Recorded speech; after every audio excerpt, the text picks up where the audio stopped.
What is up, everyone? Welcome back to another video. Today we are having a look at a game week 36 wildcard draft, but generally just talking about the players that we should be looking to target for the final 3 weeks of the season. Before we dive in, if you have not liked the video, if you have not already subscribed to fantasyfootballscout.co.uk on YouTube, please make sure you do both of those things. But without further ado, without hesitation, we're going to dive in and we're going to start in goal. Iverson, I think, is going to be in the remainder of all our drafts because people don't really have their bench boost left. People aren't really looking to make goalkeeper transfers. So having one goalkeeper for the final 3 weeks is absolutely fine. The goalkeeper we've decided to go with is David De Gea. Now, Manchester United's form as of late has been a little bit mixed, particularly their away form. However, in the final 3 game weeks, they have 4 matches, including that double in game week 37, and they play 3 out of those 4 games at home, and the away game is against Bournemouth. Fulham at home, Wolves at home, and Chelsea at home. All they're capable of keeping a clean sheet in as well. I was going to have Ederson in here, but I think we can all agree having Ederson in our teams is an absolute nightmare at the moment, and I have opted to go with a Manchester City defender in here as well. So David De Gea is the starting goalkeeper that we have. Moving into defence, we have Fabian Schär for their double in game week 36. I don't necessarily love the Newcastle defence at the moment and the way that they're performing, which is why we don't have the double up on defence that a lot of us might have in our teams. It is one of those ways that if you're on wildcard or you have the ability to go double attack, I do think it is one of the ways that you could potentially capitalise on those that have a very rigid team structure. But Schär is the one I've opted over Trippier just because we need to save a little bit of money. If you have the money for Trippier, I still think I'd favour him for the double this week. Next in, we have John Stones as our Manchester City cover. He is playing in that sort of midfield role, which means his attacking threat is even higher than maybe we saw from him when he was at centre-back as well. His price has risen up to 5.6, but with Nathan Ake out injured, there isn't really a reliable, cheap option. You could favour Akanji, but he's not necessarily starting every single game week, so we have gone with John Stones as our City defender.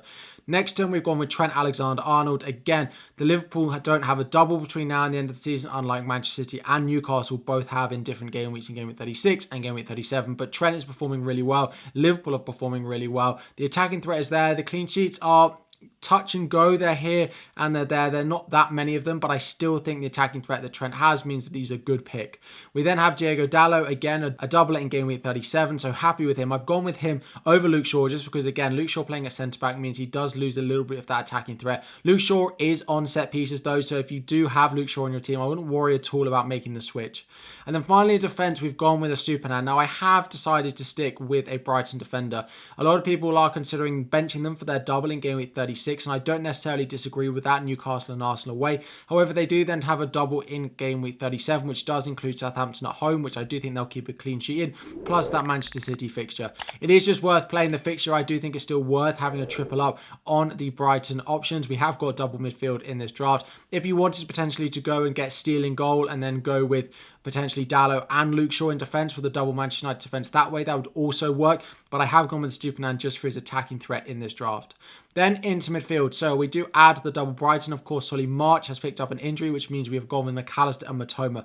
There are a few other options, like looking at the strikers, like Danny Welbeck, but I think there's enough rotation that we're going to see between now and the end of the season. I've gone with who I think are the 2 most nailed options for Brighton in McAllister and Matoma. Matoma may be slightly more rotation prone, however, with March being out, they have less wingers to choose from, so I do think he'll start at least 4 of the remaining 5 game weeks that Brighton do have. Next to him, we have got Marcus Rashford. Again, they double next week. We haven't gone with the double Manchester United attack anymore. We've opted for some of the others and to move the money out a little bit. And obviously, Marcus Rashford takes priority in this draft over going for Bruno Fernandes. Rashford playing up front some games, playing on the wing some games, might be on penalties, him or Bruno Fernandes. He does look good. He still looks like their main attacking threat. And again, they are much better and Marcus Rashford is much better at home. So having 3 home fixtures remaining out of their 4, including in that double as well, I do think it's still worth holding on to Marcus Rashford. And if I was on a wild card, I would still be looking to buy Marcus Rashford into my team. Next up, we have Jack Grealish. So we are going with a triple Manchester City in here. And I've gone with Grealish. This draft does leave money in the bank to go up to Foden or Mahrez if you like them. Of course, Grealish did play a full 90 minutes in the Champions League on Tuesday evening. However, in this draft, you don't actually need to start Jack Grealish this week against Everton. There is a bit of concern about potential rotation for Manchester City, so Grealish could sit on your bench this week and the other 7 attackers could all start in his place, so you don't necessarily need him, but I do like him for the doubling game week 37.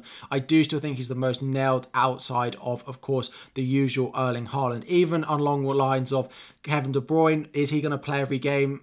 maybe not. We've seen him drop out, so I have gone with a cheap option in Jack Grealish. And finally, with no double left, we do still find a place for Mo Salah, which means there is no place, of course, for Harry Kane in this draft, just because I like the forwards enough and I like Mo Salah as well. Up front, Erling Haaland keeps his place, there's no doubt, even though there's a little bit of rotation potential for him against Everton. I still think you want Erling Haaland for the final few game weeks. He'll be captained in game week 37 as well for their double. And finally up front, which is the reason you don't start Jack Grealish this week, where he might be rotation prone, is Callum Wilson and Alexander Isak to complete our Newcastle triple up, to complete the 6 doublers that we have for our team going into game week 36. Wilson and Isak is very hard to pick between the two of them, so if you have the ability, you have the luxury to go with both, I think the upside is there compared to the double Newcastle defence that a lot of us are looking at in our teams. If you can get to Callum Wilson and Isak together, I really like it. I wish I could get it to my team, but it would have to be a -4 or a -8 to potentially get them both into my lineup.